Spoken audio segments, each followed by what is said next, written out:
Misa Amane, pop idol, Kira fanatic, and let's be honest, the queen of emotional manipulation. But what if Misa brought her talents into the digital age? Imagine her as an OnlyFans star, using beauty, charm, and a dash of Death Note magic to take out criminals as the second Kira. Welcome to the weirdest, darkest what if you didn't know you needed. First things first, Misa already has the perfect persona for an influencer. She's bold, charismatic, and knows exactly how to grab attention.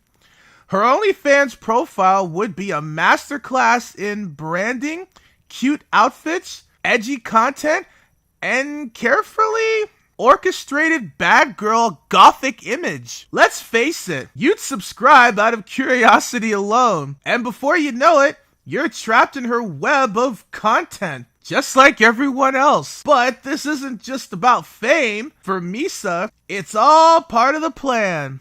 Her goal? Build a massive following of criminals, shady individuals, and anyone dumb enough to use their real name on the internet. Once she's got their attention, the Death Note does the rest. Misa's greatest weapon isn't the Death Note, it's her ability to manipulate emotions. On OnlyFans, she'd take this to the next level, making every subscriber feel like they're her #1 fan. Imagine getting a DM from Misa Amane. "Oh, you're so sweet. What's your name, sweetie?" Boom! That's all it takes.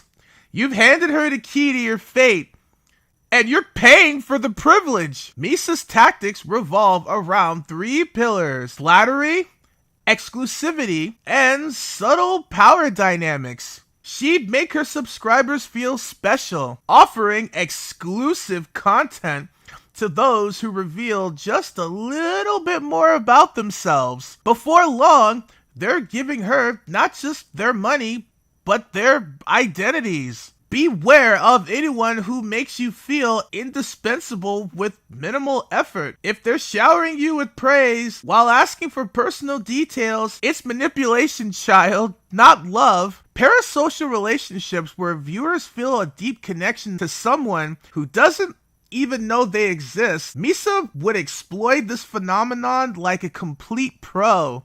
By giving her fans just enough attention to keep them hooked, she creates an army of loyal followers and simps willing to do anything for her.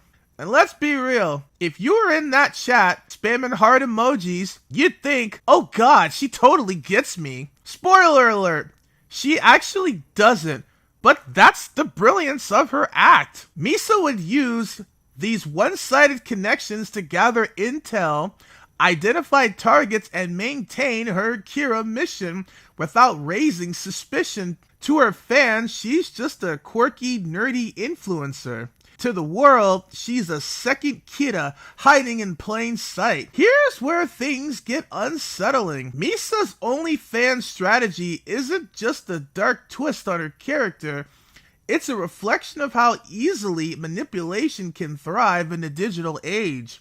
By combining beauty, charm, and just enough mystery, she builds a persona people want to believe in, even if it costs them everything. Why does this work?